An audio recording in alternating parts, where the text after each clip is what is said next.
ভাষা শুধু যোগাযোগের মাধ্যমই নয়, বরং এটি মানব ইতিহাস, সংস্কৃতি ও সভ্যতার এক জীবন্ত দলিল। পৃথিবীতে হাজারো ভাষা জন্ম নিয়েছে, আবার সময়ের স্রোতে তা হারিয়েও গেছে। তবে এর মধ্যেও কিছু ভাষা হাজার হাজার বছর পেরিয়ে আজও জীবিত, টিকে আছে কোটি মানুষের মুখে মুখে। আরও জানাচ্ছেন রায়হান মুন্সি। नाडु के श्रीरंगम डिस्ट्रिक्ट में बना है।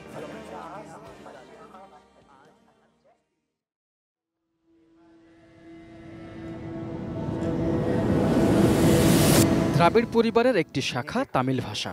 প্রায় ৫,০০০ বছরের পুরনো এই ভাষায় কথা বলেন ৮ কোটিরও বেশি মানুষ।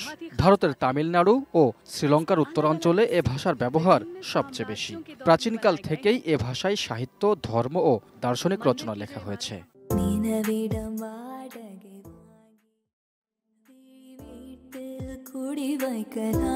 অ্যান্টিব্যাকটেরিয়াল অ্যাডিটিভ যুক্ত সেরা ওয়াটার ট্যাঙ্ক বিশুদ্ধ পানিতে ব্যাকটেরিয়া জন্মাতে দেয় না। ৫,০০০ বছর পুরনো আরেক ভাষা সংস্কৃত।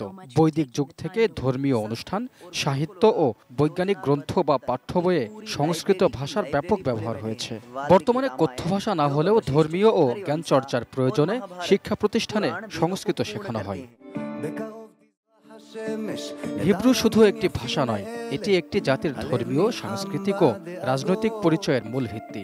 বর্তমানে ইসরায়েলে ৯০ লাখের বেশি মানুষ হিব্রু ভাষায় কথা বলেন। ইহুদিদের ধর্মগ্রন্থ ওল্ড টেস্টামেন্ট প্রাচীন হিব্রুতে রচিত। এটি একমাত্র ভাষা যা একসময় মৃত হয়েও আবারও একটি সমৃদ্ধ কথ্য ভাষায় পরিণত হয়েছে।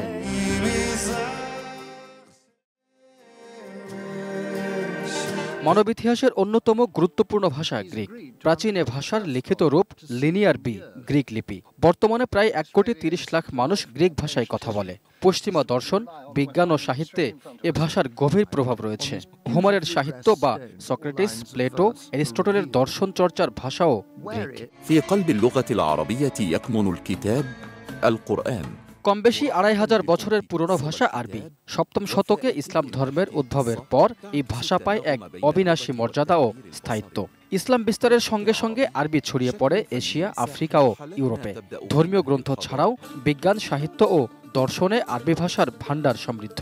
জাতিসংঘের ৬টি দাপ্তরিক ভাষার অন্যতম আরবি। প্রায় ৩,০০০ বছরের প্রাচীন, বিশ্বের সবচেয়ে বেশি মানুষের মাতৃভাষা মান্দারিন। বর্তমানে ৩৭টি দেশে প্রায় ১২০ কোটি মানুষ এই ভাষায় কথা বলেন। শাং রাজবংশের আমলে ওরাকল হারে খোদাই করা লিপি ছিল চীনা বর্ণমালার প্রাচীনতম রূপ। এগুলো থেকে বিকাশ ঘটেছে আধুনিক চীনা অক্ষরের। জাতিসংঘের ৬টি দাপ্তরিক ভাষার একটি মান্দারিন। ভাষার মধ্য দিয়ে একটি জাতির সংস্কৃতি ও ইতিহাস বেঁচে থাকে। প্রজন্ম থেকে প্রজন্মে চলে আসা ভাষা শুধু শব্দের সমষ্টি নয়, বরং সভ্যতার সবচেয়ে মূল্যবান সম্পদ। Raihan Munshi, desk report, ATN news.